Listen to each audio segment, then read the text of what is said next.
अप्सरा road high street गोल market तथा उससे जुड़े रोड नेटवर्क को आज जम्मू शहर के नागरिकों को लोकार्पित करते हुए मुझे अत्यंत प्रसन्नता हो रही है। मुझे बताया गया है इस प्रोजेक्ट के 3 हिस्से हैं, जिसमें स्मार्ट मोबिलिटी के लिए ज्वाइनिंग रोड्स के अपग्रेडेशन के अलावा 600 मीटर का हिस्सा हाई स्ट्रीट है। बिजनेस, शॉप्स तथा पूरे एरिया के सौंदर्यीकरण के लिए कम्युनिकेशन, पावर तथा वाटर पाइपलाइन जैसी फैसिलिटीज पूरी तरह से अंडरग्राउंड कर दी गई हैं। यह स्ट्रीट पूरी तरह से पेडेस्ट्रियन फ्रेंडली होगा। मुझे यकीन है स्थानीय लोगों के साथ साथ जम्मू आने वाले पर्यटकों के लिए भी यह हाई स्ट्रीट आकर्षण का एक प्रमुख केंद्र बनेगा, जिससे गोल मार्केट की व्यापारिक और व्यावसायिक गतिविधियों को बड़े मात्रा में बढ़ावा मिलेगा। स्मार्ट सिटी के 3 प्रोजेक्ट श्रीनगर और 3 जम्मू में स्वीकृत किए गए थे। अप्सरा रोड, रेजिडेंसी रोड और रघुनाथ बाजार। अब रेजिडेंसी रोड के एक निवासी गए और माननीय न्यायालय से स्थगन आदेश ले आए। प्रशासन उसका मुकदमा लड़ रहा है। रघुनाथ बाजार के लोगों से बातचीत संवाद करते करते अंतोगत्वा काम शुरू हो गया और फरवरी महीने में पूरा हो जाएगा। काम पहले भी पूरा हो सकता था, लेकिन वहाँ के व्यापारियों का कहना था कि दीपावली आ रही है तो काम की गति को थोड़ा धीरे करा दिया जाए, ताकि दीपावली के समय हमारा व्यापार कम न होने पावे। इसके कारण वो फरवरी जा रहा है। अब काम अगर हम चाहते हैं तो मुझे लगता है कि सहयोग जनता का बड़ा जरूरी होता है।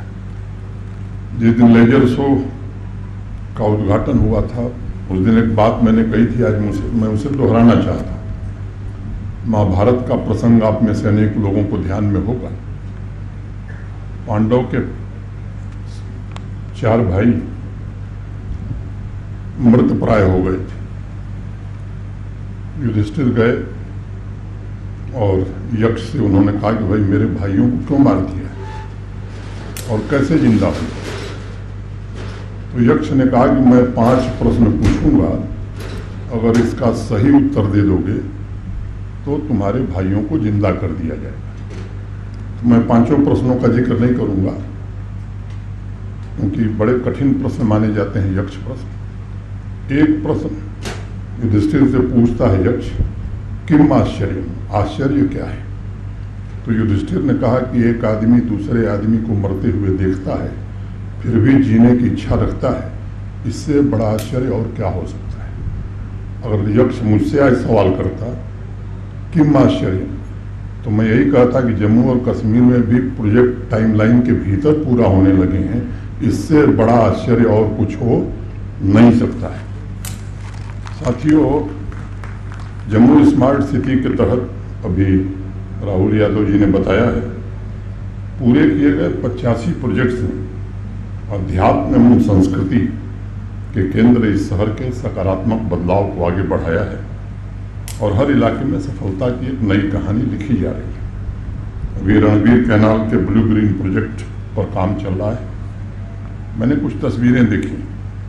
वहाँ काम पूरा होने से पहले ही आम नागरिकों में जिस प्रकार का उत्साह है, सुबह और शाम जिस तरह से सैर करने वालों लोगों की संख्या बढ़ी है, वह इस बात का प्रमाण है कि अब जम्मू शहर ईज ऑफ लिविंग, आधुनिक सुविधाओं के साथ विकास के रास्ते पर आगे बढ़ने के लिए स्वस्थ प्रतिस्पर्धा कर रहा है। मैं इस बदलाव का श्रेय अपने प्रशासन के साथियों के साथ साथ जम्मू के नागरिकों को विशेष रूप से देना चाहता हूं, जिनका सहयोग मिला है, और उनको भी मैं बधाई देना चाहता हूं जो काम अटकाते रहते हैं। उससे हमें प्रेरणा मिलती है, ताकत मिलती है कि इन लोगों से कैसे निपटना है। मैं आगे चर्चा करूंगा जो बात मेहता जी कह रहे थे। हर एक कार्य में आगे बढ़कर जनता ने ओनरशिप ली है और सभी 85 प्रोजेक्ट्स की सबसे बड़ी ताकत में इसे ही मानता हूँ।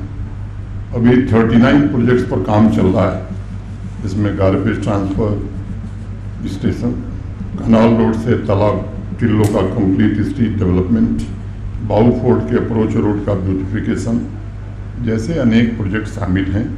जो शहर के वेस्ट मैनेजमेंट के अलावा जम्मू को विकास का केंद्र बनाने में भी मदद करेंगे। जन भागीदारी की भावना से सहभागी प्रशासन के रूप में एकजुट होकर इन प्रोजेक्ट्स को हम पूरा करना चाहते हैं। परमानंद अलमस्त का नाम आप में से अनेक लोगों ने सुना होगा। वो डोगरी में कहते थे कि सुर्गनी जान हुंदा पित्तल खड़काई के, यानी चिमटे बजाकर स्वर्ग नहीं मिलता, उसके लिए त्याग और साधना का मार्ग अपनाना होता है। तो ये चिमटे बजाने वाले लोग हर जगह हैं, रहेंगे ही, उनकी चिंता करने की जरूरत नहीं है। विकास के इस कार्य में सभी नागरिकों को निरंतर अपना योगदान देना चाहिए ताकि जम्मू के बुनियादी ढांचे को आधुनिक बनाने का जो संकल्प लिया गया है उसे साकार किया जा सके। साथियों, शहर की आधुनिक सुविधाएं समाज के सभी वर्ग की आकांक्षाओं का प्रतिनिधित्व करती हैं। इसलिए शहर के विकास से संबंधित कार्यों में शहरवासियों को ही निर्णय लेना होगा और व्यवस्था सस्टेनेबल हो, इसके लिए जतन भी करना होगा। भारत के आदरणीय प्रधानमंत्री श्रीमान नरेंद्र मोदी जी ने स्मार्ट सिटी मिशन, अमृत मिशन, शहरी आवास योजना के तहत शहरों के कायाकल्प के अनगिनत अवसर उपलब्ध कराए हैं और इसका लाभ लेना ये मुझे लगता है कि हमारे ऊपर निर्भर करता है। यदि हम जिम्मेदारी से, आपसी सौहार्द की भावना से अपने लक्ष्य सिद्धि के लिए आगे बढ़ेंगे तो इन सभी अवसरों का उपयोग करके स्वाभिमानी और समृद्ध जम्मू शहर का पुनर्निर्माण किया जा सकेगा। डोगरी साहित्य के सशक्त हस्ताक्षर पंडित हरिदत्त शास्त्री जी ने लिखा है, सजनों अपना आप जगाओ, आप जागो देसा गीत जगाओ। सज्जनों जगो, स्वयं जागकर देश को भी जगाओ। आज मैं जम्मू में उस जागृति का निवेदन करता हूँ, कुछ हद तक महसूस भी कर रहा हूँ। ये सच है कि जम्मू का आधुनिक और समावेशी विकास जब तक नहीं होगा, मुझे लगता है तब तक जम्मू कश्मीर का विकास नहीं हो सकता है। केंद्र शासित प्रदेश की क्षमता, इसके सामर्थ्य का सही उपयोग हो। आध्यात्म, संस्कृति, शौर्य, त्याग, करुणा के इस केंद्र में प्राचीन काल से भारतवर्ष के विकास के लिए मजबूत आधार तैयार किया था। यही वह डुग्गर भूमि है जहाँ पांचाल राजा भी शीश नवाते थे।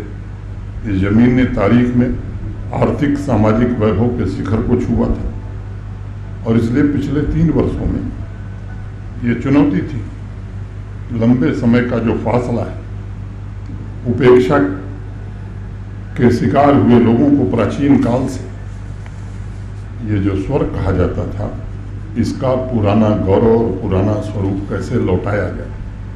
कई बार दिक्कत ये होती है कि जब काम जमीन पर दिखाई पड़ने लगते हैं तो स्वाभाविक रूप से लोगों की अपेक्षा बढ़ जाती है। लेकिन इस बात को सोचने की आवश्यकता है कि यह कोई 3-4 साल का गैप नहीं है, ये लंबे समय का गैप है जिसे भरने में थोड़ा वक्त जरूर लगेगा। मेहता जी ने बताया प्रोजेक्ट पूरा करने की हमारी रफ्तार 10 गुनी हो गई है। 21-22 में जहाँ 54 प्रोजेक्ट रोज हम पूरा करते थे, 22-23 में वो स्पीड बढ़ करके अब 103 प्रोजेक्ट हम रोज पूरे कर रहे हैं। आम नागरिकों की सुविधा, संभाग के सभी जिलों के विकास के लिए अनेक योजनाएं चल रही हैं। विकास की रफ्तार निश्चित रूप से अभूतपूर्व है और जब भी आम नागरिकों का डेलीगेशन मुझसे मिलने आता है तो स्वयं उनकी राय होती है कि साहब हर एक सेक्टर में सामान्य नागरिक के जीवन को छूने वाले अनेक क्षेत्रों में अनेक डेवलपमेंट के काम हो रहे हैं और लंबे समय से ऐसे काम नहीं हो रहे थे। सामाजिक वर्ग और क्षेत्र विशेष के आधार पर पहले जिस प्रकार का विशेष भेदभाव किया जाता था उसे पूरी तरह से अब समाप्त कर दिया गया है। जिन प्रोजेक्ट्स पर काम किया जाता है उसमें इस बात का विशेष ध्यान रखा जाता है उसमें नागरिकों की सुख सुविधा भी हो और वह उनके विकास के संकल्पों को पूरा करने का माध्यम भी बने। आज हम जिस पथ पर अग्रसर हैं और जिस तेजी से जनसामान्य की सुविधा के साथ इंफ्रास्ट्रक्चर पर काम हो रहा है, उससे मुझे विश्वास है कि आने वाले 3-4 वर्षों में एक नए जम्मू शहर का उदय होगा और एक मजबूत, उन्नत, समृद्ध जम्मू संभाग भविष्य की चुनौतियों का मुकाबला करने में सक्षम हो सके। स्मार्ट सिटी जम्मू के सभी प्रोजेक्ट्स पर बहुत सोच समझ करके, अध्ययन करके, स्टेक होल्डर से बातचीत करके काम शुरू किया गया था, ताकि शहर की क्षमता और भविष्य की चुनौतियों को ध्यान में रखकर काम आगे बढ़ाया जाए।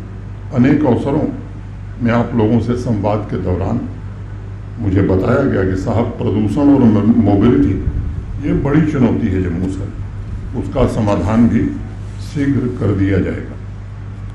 बसें हमारी आ गई हैं, ई बसेस या इलेक्ट्रिक बसेस। उनके पहले फ्लीट का लोकार्पण अतिशीघ्र जम्मू शहर में 100 बसों के साथ किया जाएगा। प्रशासन का लक्ष्य जम्मू शहर नागरिकों के लिए अनंत अवसर का केंद्र, विकास का इंजन और भावी पीढ़ी के उद्यमियों के लिए इनक्यूबेटर का भी काम करे। एक तरफ हम पानी, बिजली, रोड तथा अन्य नागरिक सुविधाओं में वृद्धि कर रहे हैं, वहीं दूसरी ओर इस बात का भी विशेष ध्यान रखा जा रहा है कि लगातार बढ़ रहा अर्बनाइजेशन सस्टेनेबल, समावेशी और न्याय संगत भी हो। अनेक ऐसे नागरिक जो शहर की आर्थिक प्रगति में योगदान देते हैं, लेकिन उनके पास आवास की समस्या है। ऐसे लोगों के लिए सुंजवा में अगस्त में अफोर्डेबल रेंटल हाउसिंग कॉम्प्लेक्स का लोकार्पण भी मेयर साहब की उपस्थिति में किया गया। मैं मानता हूँ शहरों में निरंतर बुनियादी ढांचे के निर्माण, अपग्रेडेशन द्वारा ही हम हायर ग्रोथ के लक्ष्य को प्राप्त कर सकते हैं और भविष्य की प्रगति को भी सुनिश्चित कर सकते हैं। और इसलिए इंफ्रास्ट्रक्चर को प्रशासन ने सर्वोच्च प्राथमिकता दी है। सॉलिड वेस्ट मैनेजमेंट हो, ट्रैफिक हो, स्मार्ट सिटी पॉलिसिंग के लिए भी शीघ्र ही स्मार्ट इक्विपमेंट के इंफ्रास्ट्रक्चर का लोकार्पण आपके बीच किया जाएगा। इन सभी सुविधाओं द्वारा यह सुनिश्चित किया जाएगा कि शहरों का संचालन सुगम हो, सार्वजनिक सुरक्षा पहले की तुलना में बेहतर हो और विभिन्न सेवाओं के नेटवर्क द्वारा ईज ऑफ लिविंग तथा शहरों में स्वच्छता को बढ़ावा दिया जा सके।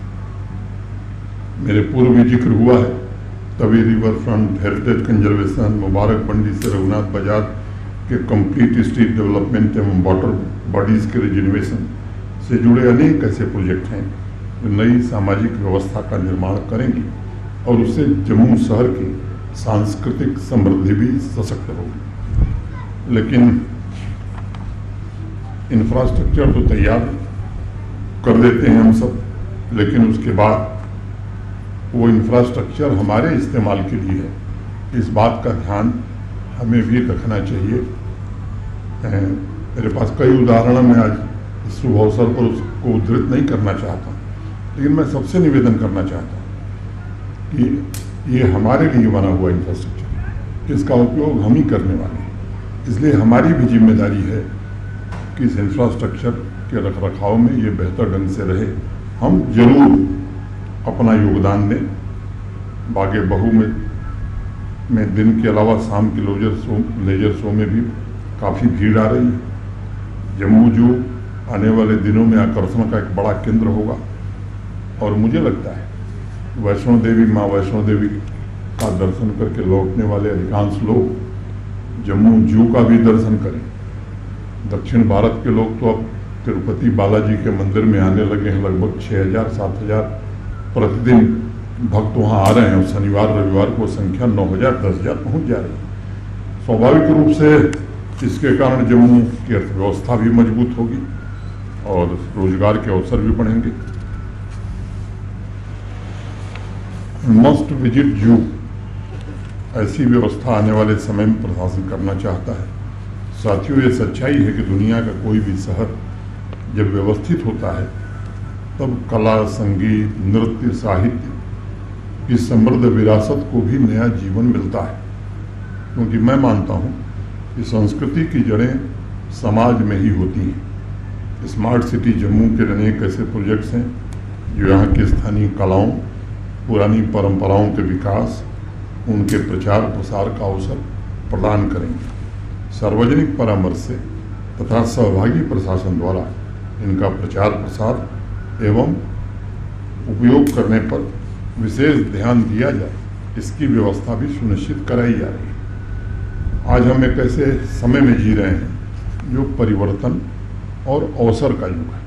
हर एक नागरिक के लिए आज संभावनाओं का व्यापक क्षितिज मौजूद है। ये सभी नागरिकों का भी दायित्व है कि जम्मू की पुरातन ख्याति को पुनः प्रतिष्ठित करने तथा प्रशासन के साथ कंधे से कंधा मिलाकर शहरी कायाकल्प द्वारा लोगों की क्वालिटी ऑफ लाइफ और शहर के आर्थिक विकास को सुनिश्चित करें, इसमें हमारी मदद करें।